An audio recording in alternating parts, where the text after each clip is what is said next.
흔히 우리 엄마들이 늘 하는 말, 저희 어머니도 늘 했습니다. 아이고, 그냥 남편 복 없는 년이 자식 복이 있을 리가 있나 뭐 이런 얘기들 있잖아요. 마치 운명은 정해져 있고 안 되는 애는 때려 죽었다 깨도 안 되고 되는 자들은 뭘 어떻게 해도 된다라는 식의 운명 결정론적인 시각이 있습니다. 저 그러면 궁금한 게 있는데 이렇게 요즘은 이제 수술 같은 거 할 때도 사주에 맞는 좋은 날짜가 있다고 해서 이렇게 뭐 아이를 그때 맞춰서 낳는다거나 이런 게 좀 있는 것 같더라고요. 큰일 날 얘기입니다. 저한테도 그런 거 물어보는 사람 많습니다. 네. 저는 그렇게 대답해줍니다, 언제나. 그 담당 의사 스케줄 보고 제일 스케줄 편한 날 잡아라. 실제로 최근에 그런 일이 났습니다. 제가 이제 좀 아는 분을 통해서 좀 잘 사시는 분이 이제 손주를 보게 돼서 또 이 부를 또 이어가야 되기 때문에 이 날짜와 이 날짜 중에서 제일 좋은 날짜 잡아달라서 그런 날짜는 없으니까 저한테 그런 거 물어보지 마세요 했더니 또 기어코 어디 또 뭐 유명한 분한테 가서 날짜를 잡으신 겁니다. 근데 문제는 이 범위에서 조금 무리하게 뒤로 당겨서 잡은 거예요. 이 허용 범위 내에서. 그 정도는 충분히 요즘의학으로 커버할 수 있다. 이날이 너무너무 좋으니까 좀 무리하더라도 이날 좀 사산을 했어요. 자, 근데 요즘은 좋은 사주로 바꿔주는 굿도 합니다. 명리학에서요? 예. 이거는 이런 것들은 신고하시고. 저희가 합법적이라는 건 줄 알고 그게. 예, 이런 거는 우리 형법상으로도 사기에 해당합니다. 하면서부터 정해져 있는 것은 운과 명 중에서 명입니다. 참 재밌지 않습니까? 우리 얼굴이 다 다르다는 게. 지문이 다 다르다는 게 얼마나 신기합니까? 그 다른 만큼이나 우리는 각자 다른 소명을 갖고 태어났습니다. 그러면은 이게 사주를 볼 때 태어난 해, 월, 일, 시를 보잖아요. 네. 그러면 이 지구상에서 나랑 똑같은 시간에 태어난 사람이 있을 거란 말이에요. 물론이죠. 그러면 그 사람은 사주가 똑같을까요? 굉장히 좀 진전된 질문을 가지고 또 이렇게 명리학을 공격하는 자들이 꼭 이 질문을 꼭 합니다. 아니, 두 시간 사이에 같이 태어난 사람 얼마나 많아? 네. 석진 씨와 내가 같은 날, 같은 시에, 같은 동네에서 태어났다 칩시다. 근데 명을 같이 타고났는데 그러면 내 삶이 같겠느냐? 절대 그렇지 않습니다. 지금 우리나라에서 우리 인구가 5천만 명이니까 명리학적으로 경우의 수는 51만 4,800개의 경우의 수가 나옵니다. 그러니까 혈액형은 몇 개의 경우 수입니까? 4개. 4개잖아요. 그에 비하면 어마어마한 거의 무한대의 경우의 수죠. 그러니까 우리나라에서만도 사실은 나랑 같은 사주를 가진 사람이 100명 있어요. 그러나 그 사람들 중에서 내 부모의 운과 그 사람의 부모의 운까지 명까지 같을 확률은 0이다 이거예요. 가령 숙진 씨가 내가 지금 별로 이제 미모에서 너무 차이가 나기 때문에 참 비교하기가 제가 좀 그래요. 근데 그래서 제가 정말 음악적으로 정말 창의적인 재능을 가진 명을 타고났다 칩시다. 절대 음감 같은 거. 그게 어서 훈련해서 되는 게 아니지 않습니까? 석진 씨 부모님은 아이고 우리 아들이 절대음감을 타고나고 이래가지고 어릴 때부터 막 최고의 레슨 스승을 붙여주고 온갖 악기들을 다 교육시키고 제 아버지는 남자 새끼가 무슨 음악이야 공부나 해. 그리고 원래 그냥 친구 석진한테 가서 이렇게 빌려온 악보도 막 찢어버리고 막 악기도 발로 부셔버리고 그렇게 성장을 했다고 칩시다. 이 두 사람이 절대 같은 길을 갈 수 있게 되겠어요? 아니죠.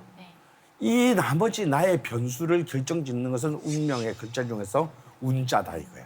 그래서 우리가 운이 좋다, 운이 나쁘다라고 하는 것은 내 명을 펼 수 있는 환경이 다행히 내 편이거나 혹은 적대적이다라고 볼 수 있는 겁니다. 그럼 우리는 전혀 다른 길을 가게 되겠죠. 같은 명을 태어났지만 실제로요. 그러면 쌍둥이는요. 엄마까지 같지 않습니까? 부모까지. 맞아요. No, 같지 않습니다. 실제로 쌍둥이의 경우도 거의 대부분의 엄마가 한 사람한테 애정이 좀 더 간다는 거예요. 근데 그거는 세 사람 말고는 몰라요. 그래서 쌍둥이 사줄 때는 이 세 명을 사실상 진실 게임을 해야 돼요. 솔직히 말해보세요. 누구한테 더 정이 갔습니까? 근데 정말 극적으로 정말 똑같이 대한 사람이 있습니다. 그런 경우는요, 이 두 명의 성장도 비슷해요. 즉, 운이라는 글자는 글자 그대로 예측 불가능하다는 뜻입니다. 그 예측 불가능함을 예측하는 것이 명리학의 본질입니다. 그러면 운이 좋으면 만사 땡인가? 저는 한때 운이 좋았을 때가 있었어요. 저도 빛나는 때가 있었습니다. 정말 그때는요, 공부 하나도 안 했는데 점수가 잘 나오고요. 그리고 막 뭘 해도 돈이 너무 쉽게 들어왔습니다. 그래서 저는 내가 워낙 능력이 탁월해서 그런 줄 알았어요. 그때 아니더라고요. 운이 좋아서 쉽게 얻은 것은 쉽게 나와요. 근데 운이 나빠서 힘들게 얻은 것은요, 힘들게 나가요. 그래서 운이 좋은 것도 좋은 게 아니다. 저는 이제 명리학 쪽은 사실 아니지만 아까 말했던 동생이 신점을 봐줬었거든요. 네. 봤는데 깃발을 뽑는 게 5가지 깃발을 뽑아봐라. 네. 이제 또 신나가지고 이제 좋은 거 나올 거 기대하고 뽑았는데 검은 깃발이 계속 나오더라고요. 한 5번인가를 다시 해라, 뭐 혼자 기도하다가 다시 해라 했는데 할 때마다 검은 깃발이 하나씩 나와서 혹시 오빠 집안에 아프신 분이 계시냐? 저는 어머니밖에 안 계셨었고 어머니랑만 지내서 전혀 없는데 하고 그럼 어머니한테 안부를 자주 하고 연락도 자주 해라 알겠다 하고 한 달도 안 지났어요. 이제 아버님이랑 따로 살았었는데 아버님이 많이 위독하시다고 정말 한 2주도 안 돼서 연락을 받고 그리고 이제 저를 뵙고 얼마 안 되셔서 이제 돌아가셨는데 그러다 보니까 저는 이런 쪽에 좀 더 관심을 좀 많게 되고 믿게 돼서 명이라는 게 정말 정해져 있는지 이게 좀 많이 궁금합니다. 여러분 중에서 혹시 내가 죽는 날 알고 싶으신 분들이 있습니까? 네. 예전엔 궁금했었는데. 여러분 마치 내가 죽는 날을 알면 그때까지 열심히 살 것 같죠. 그럼 자기 인생을 좀 폼나게 정리할 것 같죠. 저는 실제로 사형 판결을 받았습니다. 근데요, 1년 반 동안 아무것도 못했어요. 그냥 분노만 하다가 지났습니다. 명은 절대 정해져 있지 않습니다. 그리고 특히 명리학에서의 명은 나에게 주어진 사명 같은 것이지 뭐 생명 이런 건 아닙니다. 명리학은 딱 태어난 이후부터 죽기 직전까지만 관심이 있습니다. 다시 말해서 태어나기 이전인 전생이나 태어난 이후의 내세에는 관심이 없다는 뜻이에요. 오로지 인간의 현세적 욕망만을 다룹니다. 그리고 저는 그것을 인간이 알아서도 안 된다고 생각해요. 세상에 수많은 법칙이 있지만 그 법칙은 전부 예외가 있죠. 하지만 죽음 앞에서는 예외가 없어요. 모든 것은 언젠가는 소멸한다. 그리고 우리가 굳이 미리 알 필요가 있어요. 가족 얘기할 때 이제 그 공부를 안 하신 분도 다 하는 말이에요. 야, 내가 올해부터 대운이 들었대. 막 이런 말 하죠, 여러분. 그래서 대운이라는 말이 무슨 뜻인지는 아시나요? 좋은 것 같아요, 그냥. 하는 것마다 대박운. 되는 대박운. 운이 좋은 올해 대박운의 준말. 내 인생에서 제일 좋은 시기. 인생에서 제일 좋은 시, 다 같은 뜻이네요. 네. 대운은 그런 뜻이 아니고요. 큰 운이라는 건데 이거는 크다는 것은 뭐냐면 이제 시간 단위를 말하는 겁니다. 그래서 이 시간 단위를 어떻게 보느냐면 명리학에서는 10년 단위로 봅니다. 크게는. 그러니까 10년마다 나를 둘러싼 우주의 기운이 바뀌는 거죠. 이게 대운입니다. 그러니까 이 대운이 들어왔다는 건, 새로운 대운이 들어왔다는 것은 이제 10년 단위로 하나의 운이 바뀐다는 것이지 좋은 게 들어온 게 아니에요. 그리고 이제 그 10년은 각각의 1년씩 10개로 구성되어 있지 않겠습니까?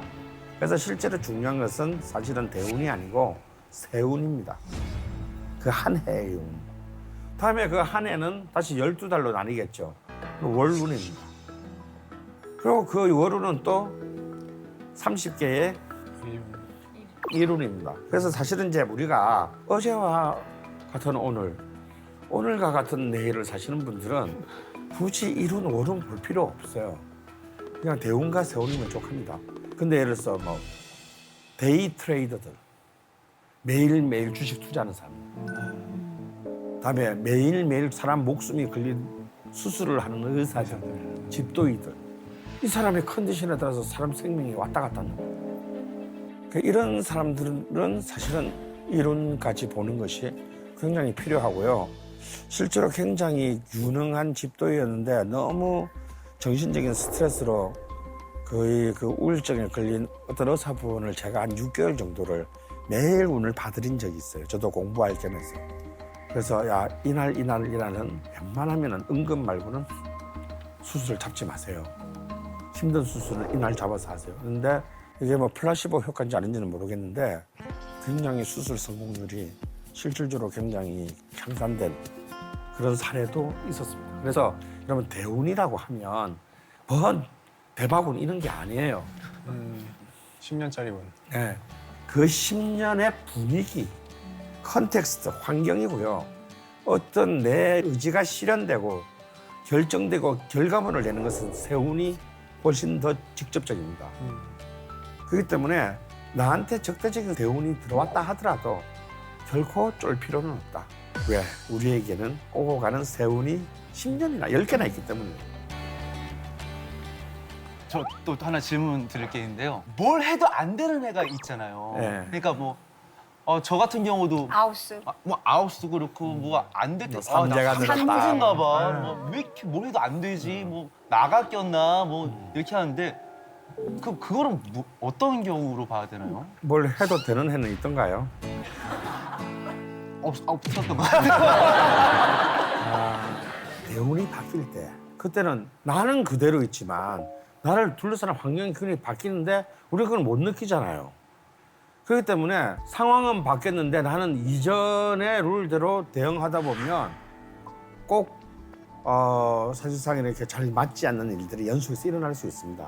그래서 우리 9살 들었다는 말은 29살, 39살 얘기하는 게 아니에요.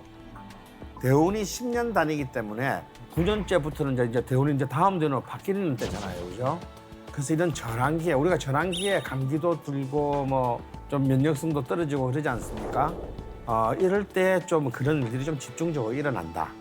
그러니까 삼재 같은 경우는 사실은 저는 뭐 개인적으로 그렇게 너무 신경 안 쓰셔도 된다는 건데 100년 전만 하더라도 우리 현실적으로 굉장히 이 지구상의 인간의 운명이 진짜 불행했어요.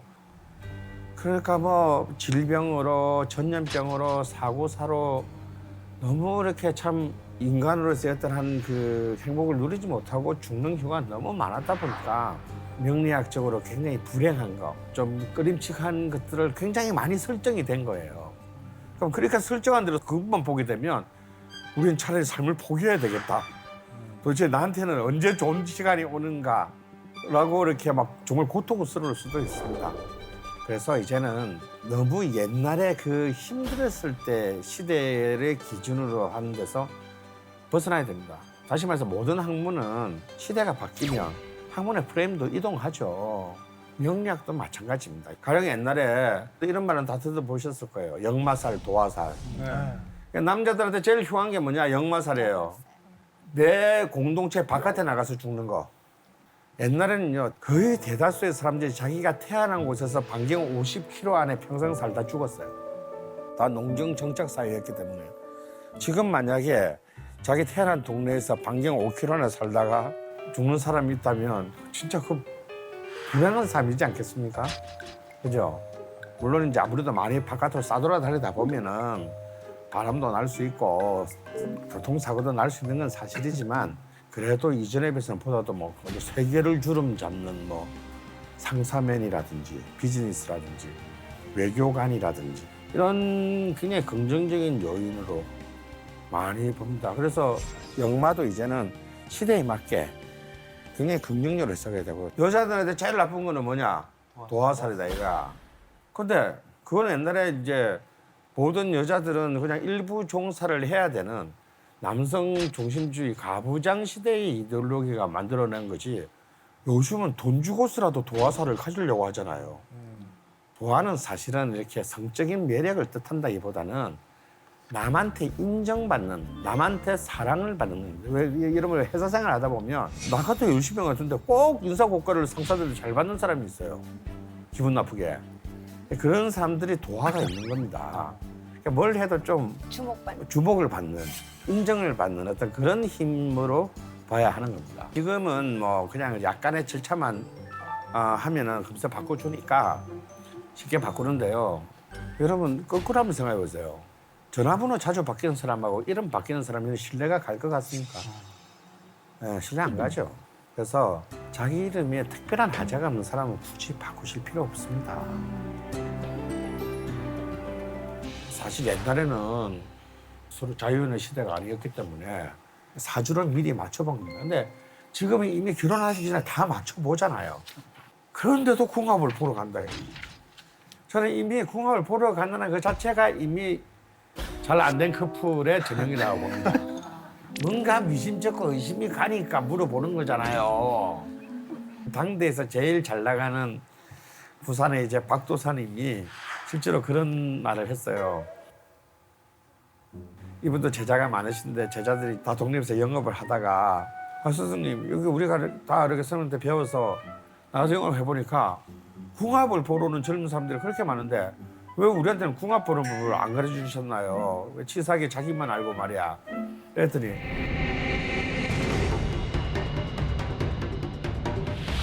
없는 걸 어떻게 가르쳐줘? 명리학에는 궁합이라는 개념이 없어요. 그럼 어떻게 해? 그럼 돌려보내요. 아니, 왜 오신 사람을 돌려보내? 그럼 어떻게 해야 돼? 그냥 대충 안 좋다고 그래. 이건 제가 지어낸 말이 아니고 그분 책에 나오는 거예요. 그 한국 최고의 지금 인기 있는 역술가도 야 그냥 대충 안 좋다 그러면 다 맞아. 한번 생각을 해보세요. 좋은데 오겠어. 전혀 다른 환경에서 전혀 다른 성비로 자란 남자가 만나서 잘 될 리가 있겠습니까? 안 되는 게 당연하죠. 근데 결혼을 했는데 어느 한쪽이 일찍 상당한 데 가보면요. 꼭 문상 가보면 근데 구석에서 그런 소리 하고 있습니다. 내가 뭐라 그랬노? 너 쟤 들어오면 네 아들 잡아 묻는다고 안 그랬나? 이런 말도 안 되는 살아있는 사람 2번 죽이는 그런 말이 꼭 어디 그 구석에서 나와요. 큰일 날 얘기입니다. 명리학은 궁합 이런 것을 말하는 것이 아니라 이 둘의 관계가 얼마나 더 가장 효율적으로 그 관계의 지속을 하기 위한 길을 만들어가는 것이 있는 것이지. 아, 이 관계는 좋은 관계, 이 관계는 나쁜 관계 이런 것을 결정하는 것이 아니다. 이거. 절대 만나면 안 되는 상극 같은 게 있다고 하던데. 아, 그런 게 어딨냐. 뭐 4살 차이는 궁합도 안 본다 이것도. 아이 그게 어디 있어? 그런 것들이 다 쓸데없는 얘기들입니다. 선생님 원진살이란 게 있는데 원진살이 있으면 부부 관계가 안 좋다는데 이게 그게 다 쓸데없는. 살이 엄청 많네요. 야, 저 둘이는 진짜 상극이고 서로가 누가 누구를 잡아먹는다 그랬는데 30년째 잘 사는 부부들도 수없이 늘렸고요. 저 둘이는 천생배필이라고 했는데 신혼여행 돌아오자마자 이혼하는 사람이 늘린 세상입니다. 아, 천생연분이라는 거는 백마 타고 왕자님이 오는 것이 아니고요. 자기가 백마를 사서 왕자로 만드는 겁니다. 그 반대도 마찬가지고요. 실제로 이런 거 있습니다. 나한테 필요한 것을 저 사람이 다 가지고 있고 저 사람이 필요한 걸 나한테 다 가지고 있어요. 완벽한 이론적으로 완벽한 사이인데요. 이 두 사이는 잘 맺어지지가 않습니다. 왜냐하면 나한테 필요한 걸 다 가지고 있고 저 사람 필요한 걸 내가 다 갖고 있으면 둘 다 같이 가진 게 하나도 없다는 뜻이거든요. 그래서 친해질 수가 없어요. 아, 뭐 친해져야 연애를 하고 결혼을 하지. 그래서 참 양약은 고구이나 이어병이라는 말이 생깁니다. 좋은 약은 몸에는 좋지만 입에 써서 잘 먹기 힘들다는 뜻입니다. 근데 나한테 나쁜 거는 저 사람한테 다 있고 저 사람한테 나쁜 건 나한테 다 있잖아요. 그럼 둘이 같은 걸 다 공유하고 있다는 뜻입니다. 빨리 친해집니다. 이런 경우는 와 우리가 어디 갔다 이제 와서 만났냐 막 그냥 막 바로 만나려 하자. 우리가 막 천생연분이 따로 없다. 알고 보면 천생 따로 없는 게 아니라 나쁜 성질이 똑같기 때문입니다. 바로 저 사람을 보면 내가 보이거든요. 얼마나 사랑스럽겠어요. 오래 못 갑니다. 그래서 참 사람의 관계라는 것이 이렇게 쉽고도 어렵다. 이겁니다.